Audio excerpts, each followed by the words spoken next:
మహి ఉమను నేను అడగలేదు. అయినా నాకెందుకు ఇవ్వమని చెప్పింది. ఏంటో అంత విచిత్రంగా ఉంది. తను ఎప్పుడు వస్తుందో ఏమో. నాకేమో ఇక్కడ చాలా బోర్గా ఉంది. ల్యాప్టాప్ ఉన్నా కానీ నాకే దాన్ని ఓపెన్ చేయాలని కూడా లేదు. ఈ గదిలో ఒక బుక్ కూడా లేదా? ఉన్నాయేమో, వెతికితే కదా తెలిసేది అనుకుంటూ గది మొత్తం చూస్తూ ఉన్నాడు. ఇంతలో బెడ్ కింద ఏదో కనిపించింది. ఏంటిది అనుకుంటూ ఉండగానే డైరీ. ఓ, తనకి ఈ అలవాటు కూడా ఉందా? ఏం రాసిందో చూస్తే ఆయన పక్క వాళ్ళ పర్సనల్స్ చూడొస్తా. చూడకపోతే బోరింగ్తో చావాలి. దానికంటే చదవడం మేలు కదా అనుకుంటూ ఎవరూ రాకుండా డోర్ లాక్ చేస్తా. ఒకవేళ తను వచ్చినా అక్కడే పెడతా. నాకు తెలియాలిగా. ఒకవేళ తను ఎవరినైనా ప్రేమించిందేమో, అందుకే వాళ్ళ నాన్న నాకు ఇచ్చి పెళ్లి చేశాడేమో, ఎవరికి తెలుసు. ఒకవేళ అదే నిజమైతే నాకు తను వదిలించుకోవడానికి ఒక సాకు దొరుకుతుంది. చూద్దాం అనుకుంటూ డైరీ ఓపెన్ చేసిన ఎందుకో చదవడం ఇష్టం లేక పేజీలను అటు ఇటు తిప్పుతూ ఉండగానే ఒక చోట ఫోటో పెట్టి ఉంది. ఎవరిది? బహుశా తన అనుకుంటూ చూడగానే ఏంటి ఇది నా ఫోటో ఇక్కడెందుకుంది? తనకు చెప్పా నా ఫోటోని సెల్లో ఉండకూడదు అని చెప్తే ఏకంగా డైరీలో పెట్టుకుంది అని చూస్తూ ఉన్న మహికి పక్కన ఉన్న పేజీ వైపు చూపు వెళ్తుంది. అందులో ఇలా రాసింది. ఎలా రాయాలి? ఏం రాయాలి? నాకేం అర్థం కావడం లేదు. ఎందుకో తెలియని కొత్త ఫీలింగ్. ఎలా చెప్పాలో కూడా నాకు తెలియడం లేదు. రేపు నా జీవితంలో అత్యంత ఇష్టమైన రోజు. ఎందుకంటే నేను నిన్ను ప్రేమిస్తున్నా మహి. నా మహిని మొదటిసారి చూడబోతున్న రోజు. ఏంటి? నేను ప్రేమిస్తున్న నా మహి అని రాసింది. ఇంకా ఏం రాసిందో చూద్దాం, అప్పుడు చెప్తా. మహి, అందరూ అంటారు లవ్ ఎట్ ఫస్ట్ సైట్ అని. బహుశా నాకు నేను చూడగానే అలానే అనిపించింది. ఇంట్లో వాళ్ళు మిమ్మల్ని వద్దు అంటే చాలా బాధపడ్డా. వాళ్ళకి తెలియదు కదా మిమ్మల్ని చూడగానే ఎంతగా నచ్చారో అని. కానీ నాన్న మిమ్మల్ని ఒప్పుకున్నప్పుడు ఎలా గెంతులేసానో నాకే తెలియదు. మీరు పెళ్లి చూపులకి రానప్పుడు, అసలు మీరు ఎప్పుడు ఇక్కడికి రారు అని అత్తయ్య చెప్పినప్పుడు చాలా బాధ వేసింది. కానీ ఒక విధంగా ఆలోచిస్తే నాకు చాలా సంతోషం అనిపించింది. ఎందుకంటే నేను పెళ్ళిలో చూస్తే ఆ ఫీలింగ్ కూడా వేరు కదా అని చాలా సంతోషపడ్డా. కానీ ఎందుకో నాకెక్కడో నీకు నేనంటే ఇష్టమా కాదా అనిపించింది. అప్పుడు నువ్వు పంపించిన రింగ్ నాకు ధైర్యాన్ని పోసింది. అందులో హిస్ క్వీన్ అని చూడగానే నాకు చాలా చాలా సంతోషంగా అనిపించింది. కానీ నేను కలిసింటే బాగుండు అనిపించింది. అందుకే నీకు కూడా గిఫ్ట్ ఇవ్వాలని ఆ రింగ్ జాతని వెతికి దాన్ని నీకు ఇవ్వాలి అనిపించింది. అలాగే నీకు నా ప్రేమను తెలిపిన మన అరేంజ్ మ్యారేజ్ని కాస్త లవ్ మ్యారేజ్గా మార్చాలని నా చిన్న కోరిక. అందుకే మీకు ఫోన్ చేద్దామని నంబర్ తీసుకుని మీకు ఫోన్ చేయగానే మీరు తర్వాత చేస్తాను అన్నప్పుడు బాధగా అనిపించింది. కానీ మీరే ఫోన్ చేసి రహస్యంగా కలవాలి అన్నప్పుడు చాలా హ్యాపీగా ఫీల్ అయ్యా. అంటే నువ్వు కూడా నన్ను లవ్ చేస్తున్నావా? అందుకే రహస్యంగా కలవాలి అన్నావా? ఏంటో ఈ పిచ్చి ప్రశ్నలు. అసలు రాత్రికి ఏమైంది? అస్సలు కదలడం లేదు. టైంకి యాక్సిడెంట్ అయిందేమో, అందుకే అక్కడే ఆగిపోయింది. ఇంకా 11:59 అంతే. Mahi, love you so much. ఒకవేళ నువ్వు నన్ను కలిసినప్పుడు నువ్వే ముందు లవ్ యూ అని చెప్పిన డే స్టార్టింగ్లోనే నేనే నీకు మొదటిగా చెప్పానన్న సంతోషం నాకు ఉండాలిగా. ఎలాగో మన పెళ్ళయ్యాక నీకు దీన్ని చూపిస్తాగా. అప్పుడు నీకు అర్థమవుతుంది నేను నిన్ను కలవడానికి ఎంతగా ఎదురు చూశానో అన్నది. అవును, నువ్వు కూడా నాలాగే అక్కడ వెయిట్ చేస్తున్నావా? ఏంటో మన మధ్య ఈ వెయిటింగ్ ఎందుకో కదా.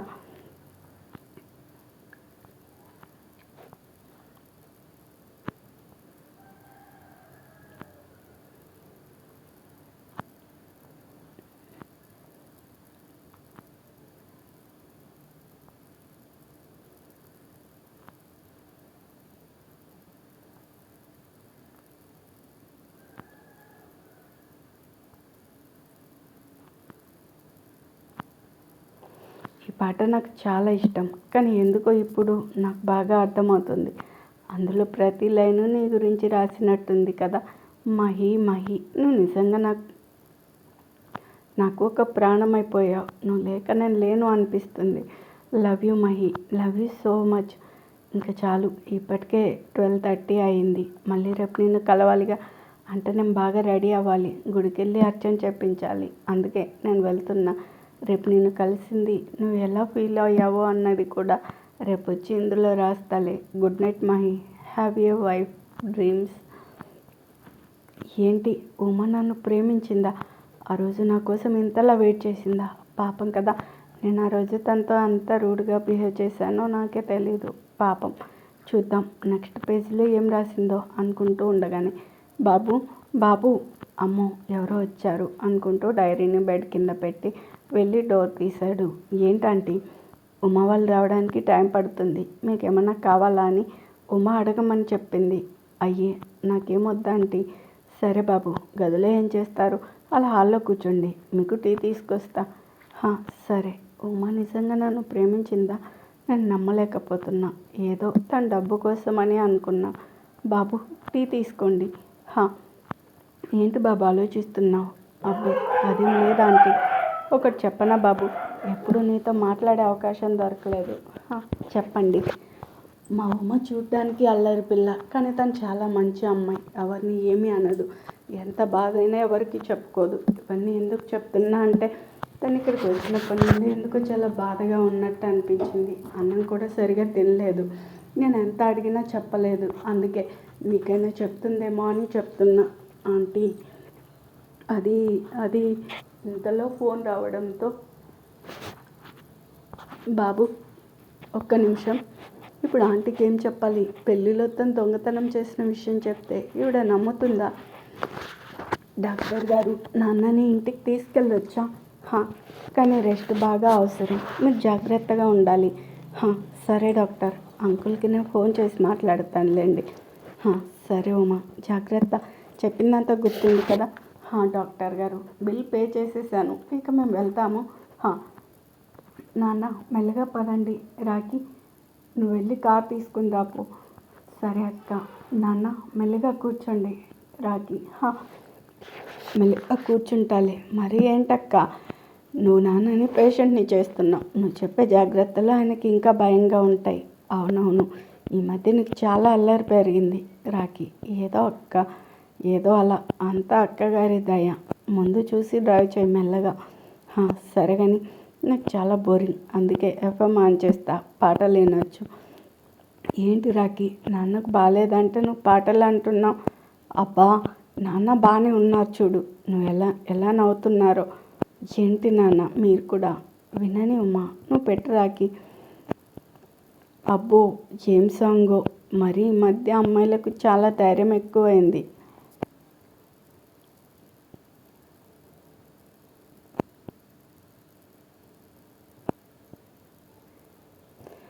రాకి ఏంటి సాంగ్?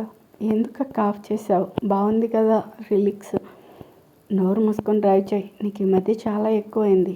ఎందుకు నీకు అంత కోపం? ఏం లేదు, నువ్వు త్వరగా ఇంటికి వెళ్ళు. అమ్మా వస్తున్నా ఉండండి, అక్కడే దిష్టి తీస్తా. నాన్న గదిలోకి రండి, నిదానంగా కూర్చోండి, కొద్దిసేపు రెస్ట్ తీసుకొని నాన్న, స్నానం చేసి వస్తా. సరే ఉమా. అల్లుడు గారు ఉన్నారు గదిలో, బహుశా వర్క్ ఉందేమో నాన్న, నేను చెప్తానులేండి మీరు అడిగారని. అమ్మ మహి టిఫిన్ నువ్వు చెప్పినట్టుగానే అన్నీ చేసా. ఇందాకే టీ కూడా తాగాడు. సరే నేను స్నానం చేసి వస్తా. రాకి మార్నింగ్ టిఫిన్ తినలేదు, పిలిచి ఏమన్నా తినమని చెప్పు. మహి గదిలో ఎలా ఉన్నారో, కోపంగా ఉన్నారా అంటూ డోర్ నాక్ చేయడంతో అప్పటికి ఉమ గురించి ఆలోచిస్తున్న మహి ఒక్కసారిగా ఎవరు అని డోర్ తీయగానే ఉమ గదిలోకి వస్తూ, సారీ మహేశ్వర్ గారు, నాన్న అలా మిమ్మల్ని ఉండమని అడుగుతారని నాకు తెలీదు. అడుగుతారని తెలుసుంటే ముందే అడగకుండా చేసేదాన్ని. థ్యాంక్ యూ మీరు ఇక్కడ ఉన్నందుకు. అది నాకు తెలుసు మీరేం చెప్పాలనుకుంటున్నారు. మీరు చెప్పినట్టుగానే అన్ని కండిషన్స్ ఫాలో అవుతాను. ఇంకా నేను మీకు అసలు కనిపించను. ఇప్పుడు 15 minutes ఇస్తే స్నానం చేసి వెళ్ళిపోతాను. మధ్యాహ్నం భోజనం కూడా అమ్మకి చెప్తాను. రాత్రి మీరు నిద్రపోయాక వచ్చి ఉదయమే వెళ్తాను. మీకు మాత్రం ఈ వారం రోజులు కనిపించను, మాట్లాడను. మీరు కంగారు పడకండి, కానీ అమ్మ వాళ్ళతో కాస్త ప్రేమగా ఉండండి చాలు. హలో, కాస్త ఆగుతావా? నువ్వు లిస్ట్ చెప్పుకుంటూ వెళ్తున్నాం, నేనేం మాట్లాడతాను అని కూడా తెలుసుకోవా? అంటే మీరు పెళ్ళైనప్పటి నుండి ఇవే కదండి మాట్లాడేది. అందుకే మీరు చెప్పడం ఎందుకని నేనే చెప్తున్నాను. ఇంతకు మీరేం చెప్పాలనుకుంటున్నారు? ఈ ఫోటోలు సారీ, మీరు ఇక్కడికి వస్తారని తెలీదు, అందుకే అలానే ఉంచాను. ఇప్పుడు తీసేస్తే అమ్మ వాళ్ళకి అనుమానం, అందుకే మీరేమనుకోకండి. మహి, నేను అడిగింది ఇవి ఎక్కడి నుండి వచ్చాయి? మన ఫోటోలన్నీ డిలీట్ అయ్యాయి కదా. మీకు ఎవరు చెప్పారు డిలీట్ అయ్యాయని? మహి, అంటే అది నాకు తెలుసు, వాటిని మీరే డిలీట్ చేశారు అని. ఏంటి, నీకు తెలుసా?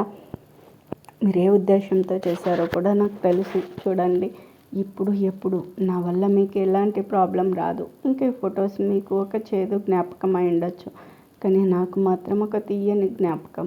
మీకు నేను మీ జీవితంలో శనిలాగా వచ్చి మీ జీవితం నాశనం చేశానని మీరు అనుకోవచ్చు, కానీ నాకు మాత్రం మీరే జీవితం. మీకు ఎట్టి పరిస్థితుల్లో కూడా నా వల్ల ఏ ఇబ్బంది ఉండదు, సరేనా?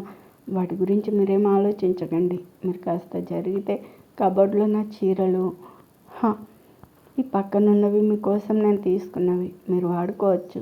అది మీకు నచ్చితేనే, లేకపోతే రాకి ఉంటాడు, వాడితో పాటు వెళ్ళి కొత్తవి కొనుక్కోండి. వాడికి చెప్తాను మీకేమీ కావాలన్నా అమ్మని అడగండి. ఇంకా నేను మీతో మాట్లాడలేండి, మీరు భయపడాల్సిన అవసరం లేదు అనుకుంటూ స్నానం చేయడానికి వెళ్ళిపోయింది. ఏంటి, నాకు ఏదో తెలియని అలజడిలా మనసంతా ఎందుకు తను నన్ను ఇంతలా ప్రేమిస్తుంది. నేను తనతో ఒకరోజు కూడా ప్రేమగా మాట్లాడింది కూడా లేదు, కానీ తను నా గురించి ప్రతిదీ ఆలోచిస్తూ ఉంది. ఇంతకా డైరీలో నెక్స్ట్ ఏం రాసిందో చూస్తే వద్దు, తను బయటకు వస్తే అనుకుంటూ తన చేతికున్న బ్యాండ్ని అటు ఇటు తిప్పుతూ ఆలోచిస్తూ ఉండగానే అది తెగిపోయి బ్యాండ్లోని పూసలన్నీ కింద పడిపోయాయి. అయ్యో, ఇది సంతోష్ ప్రేమగా తన చేతులతో చేసింది, ఇలా ఎలా తునిగిపోయింది అనుకుంటూ వాటిని ఒక్కొక్కటిగా తీస్తూ కిందకి వంగి తలుపు చాటున పడిన వాటిని తీయడానికి వెళ్ళాడు. ఇంతలో స్నానం పూర్తి చేసుకున్న ఉమ, అయ్యో, చీరను ఎలా కట్టుకోవాలి? వాష్రూమ్లో కింద చూస్తే మొత్తం తడిగా ఉంది, బయటేమో ఆయన ఉన్నారు అనుకుంటూ మహేశ్వర్ గారు అని పిలుస్తున్న బయట నుండి ఏ సమాధానం లేకపోవడంతో గదిలో ఆయన లేరా అనుకుంటూ తలుపు చాటును తొంగి చూసేసరికి బెడ్ పైన మహి కనిపించకపోయేసరికి ఆయన బయటకు వెళ్ళినట్టు ఉన్నాడు అనుకుని బయటకు వచ్చి చీరను కట్టుకుంటూ ఉంది. మరోవైపు పూసలు తీస్తున్న మహికి అద్దంలో ఏవో కదులుతూ ఉన్నట్టు అనిపించి అద్దం వైపు చూసేసరికి చీర కట్టుకుంటున్న ఉమ అద్దంలో కనిపించేసరికి ఒక్కసారిగా ఉమని అలాగే చూస్తూ ఉండిపోయాడు. మళ్ళీ ఇంతలో తేరుకుని, ఏంటి నేను ఒక అమ్మాయి చీర కట్టుకుంటూ అలా చూస్తున్నా అనుకుంటూ టెన్షన్గా లేచి డోర్ తీసుకుని కంగారుగా బయటకు వెళ్ళిపోయాడు. డోర్ తీసిన శబ్దం వచ్చిన ఉమ అమ్మో, మహి వచ్చారేమో అనుకుంటూ త్వరగా చీరను కట్టుకుంది. మరోవైపు బయటికి కంగారుగా వెళ్ళిన మహిని అప్పుడే అక్కడ టిఫిన్ చేస్తున్న రాఖీ చూసి, ఏంటి బావ అంతా కంగారుగా వచ్చావు? అదేం లేదే, కంగారేం లేదే. అవునా, మరి ఆ చెమటలేంటి బావా? నాకు తెలుసులే నువ్వు ఎందుకు అలా వచ్చావో. కొంపదీసి అద్దంలో నేను ఉమను చూసింది చూసాడా? ఒకవేళ ఉమకి చెప్తే, ఆయన డోర్ లాక్లో ఉంది కదా, ఎలా చూసుంటాడు? బావా అక్క ఏం చేస్తుంది అంటే అది చీర. ఓ, అర్థమైంది. ఏంటి బావా, అక్క చీర కట్టుకుంటే బయటకు వచ్చావా? అలాంటి ఛాన్స్ మళ్ళీ వస్తుందా అసలు? వెళ్ళి నువ్వే చీర కట్టు. ఏంటి, నేనా? అయ్యో బావా, నీకు ఎలా చెప్పాలి? అలాంటి ఛాన్సులు మళ్ళీ వస్తాయా? వెళ్ళి చీర కట్టు. కస్తూరి, ఏంట్రా ఏదో చెప్తున్నావు? బాబు, వాడి మాటలు పట్టించుకోకు. ఇదిగో ఉమకి ఇస్తారా టీ? తను ఉదయం నుండి ఏం తినలేదు. సరే అంటూ ఉమ లోపల ఏం చేస్తుందో ఇక్కడేమో ఇలా. బావా వెళ్ళు, ఛాన్స్ మిస్ చేసుకోకు, వెళ్ళు. ఏంటి నేను ఇలా ఇరుక్కున్నా?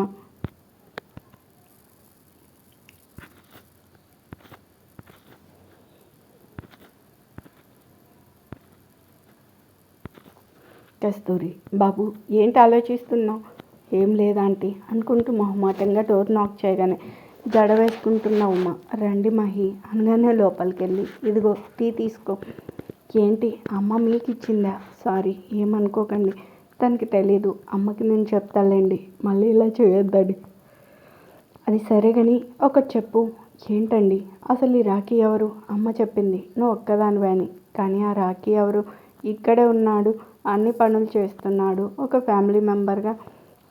అది ఉమా ఎవరు అంత గట్టిగా పిలుస్తున్నారు అనుకుంటూ బయటికి చేతిలో కప్ తీసుకుని వచ్చిన ఉమను గట్టిగా తిప్పుతూ పలకరిస్తుంది సౌమ్య. అయ్యో వదలవే, నా చేతిలోని కప్పు కింద పడుతుంది.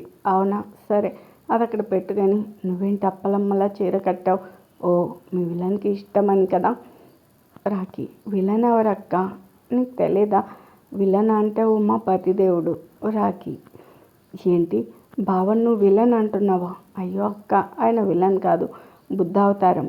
సౌమ్య అరుపుకు తలుపు చాటు నిలబడిన మహి వీళ్ళిద్దరి మాటలు విని, నేను బుద్ధావతారమా? నేను విలనా? వీళ్ళకి తగిన బుద్ధి చెప్తా. ఉమా, హే ఆపండి, ఏంటి నువ్వు ఇలా అంటున్నావు?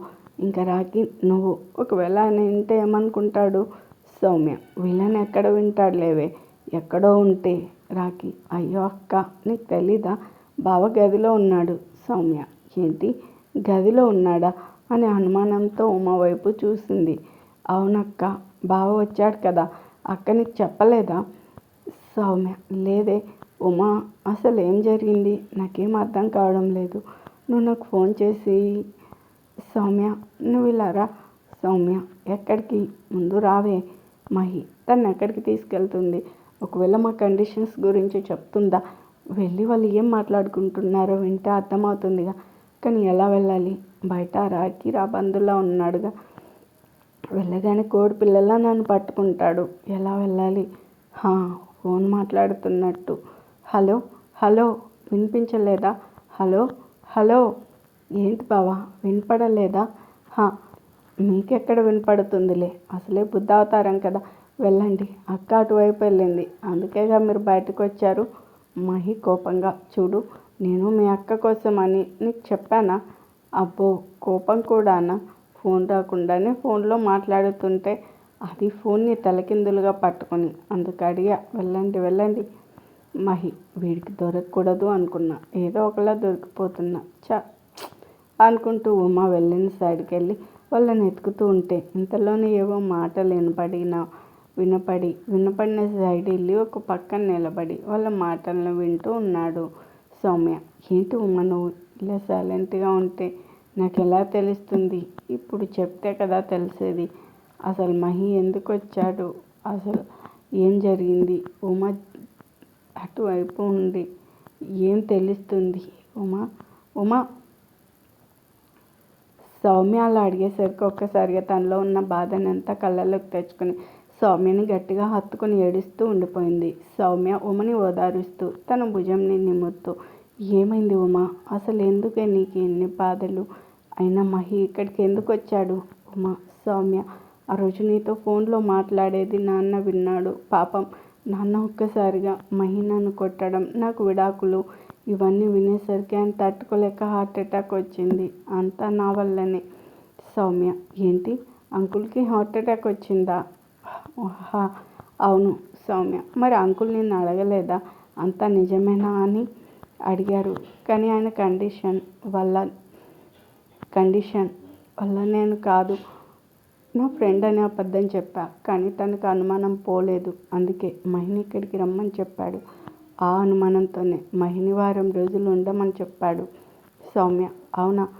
అవును, ఎలాగో మహి ఉంటానని ఒప్పుకున్నాడు. సౌమ్య, అవును, నాకు ఒక అనుమానం. అంతలా నేను ద్వేషించే వ్యక్తి నువ్వు రమ్మని చెప్పగానే వచ్చాడా? ఆయనకి నాన్న కండిషన్ గురించి చెప్పాను, వస్తాను అని చెప్పాడు. సౌమ్య, ఉమా అబద్ధం చెప్తున్నాను. అసలు నువ్వంటేనే ఇష్టం లేనివాడు నువ్వు పిలవగానే వచ్చి ఇక్కడ ఉన్నాడు అంటే వినడానికి నేనేం చిన్నపిల్లని కాదు. అసలు తను రావడానికి ఏదో కారణం ఉంది. నిన్నేదో అడిగి ఉంటాడు, నువ్వు దానికి ఒప్పుకొని ఉంటావు. అసలు నిన్ను వదిలించుకోవాలనే వ్యక్తి ఇంత మంచి అవకాశం వదులుకుంటాడా? నువ్వు తన గురించి చెప్పినప్పుడే తన క్యారెక్టర్ ఎలాంటిదో నాకు అర్థమైంది. నువ్వేదో దాస్తున్నావు. చెప్పు ఉమా, ఏదో ఉంది చెప్పు. మహి, ఉమా చెప్తుందా కండిషన్స్ గురించి? సౌమ్య, ఉమా నిన్నే అడిగేది, చెప్పు. ఉమా, ఇప్పుడు దీనికి చెప్తే వెళ్ళి తను అడుగుతుంది. ఒకవేళ మహిని ఇది అడిగితే ఆయన దీనికి చెప్పానని కోపంతో ఇక్కడ నుండి వెళ్ళిపోతే అప్పుడు నాన్నకి ఏమని చెప్పాలి? అసలే తన ఆరోగ్యం కూడా బాగాలేదు. అందుకే దీనికి కండిషన్స్ గురించి చెప్పకూడదు. ఏంటి నువ్వు? మహి మరీ అంత దుర్మార్గుడా? నాన్న కండిషన్ చెప్పగానే వచ్చాడు. తను చాలా మంచివాడు, నేనంటే ఇష్టం లేదంతే. సౌమ్య, అవునా? ఏంటి ఉమా నీ జీవితం ఇలా ఉంది? అన్ని సంబంధాలు వచ్చినా ఏరుకోరి అతన్నే చేసుకుంటే ఇలా అయింది. అంత నెమ్మదిగా ఎలా ఉన్నావే? పైకి నవ్వుతూ ఎలా ఉన్నావే నువ్వు? అంత సహనం ఎలా వచ్చింది నీకు? ఉమా, సౌమ్య, మనం ఒకరిని ప్రేమించాక వాళ్ళ సంతోషం కోసం మనం ఏదైనా చేస్తాం. వాళ్ళు సంతోషంగా ఉంటే అంతే చాలు అనిపిస్తుంది. మహి సంతోషంగా ఉంటేనే కదా నేను సంతోషంగా ఉన్నట్టు. అందుకే ఇలా ఉన్నాను. నీకు తెలుస్తుందిలే ఎవరినైనా ప్రేమించినప్పుడు. సౌమ్య, అమ్మ, నాకు ఈ ప్రేమ దొమ్మ వద్దులే. ఉమా, మహి ప్లేస్లో నేను ఉంటే ఎంత బాగుండేది. హలో, మహి ప్లేస్లో నువ్వు ఉండడం ఏంటి? మహిలా ఉండాలి, అర్థమైందా?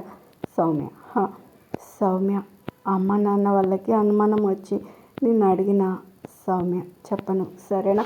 కానీ మహికి నీ విలువ తెలిసేలా ఖచ్చితంగా చేస్తాను. నీలాంటి భార్య తనకి దొరకడం చాలా అదృష్టం. అది తను తెలుసుకునేలా చేస్తా.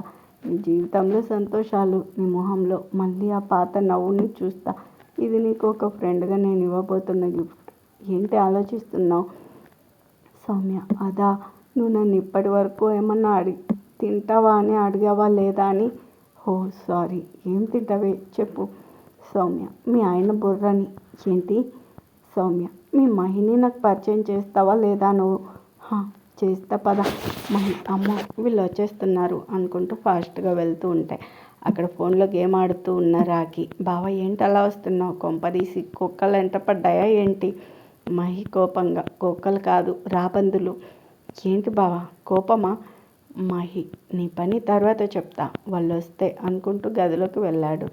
రా సౌమ్య, నీకు పరిచయం చేస్తా.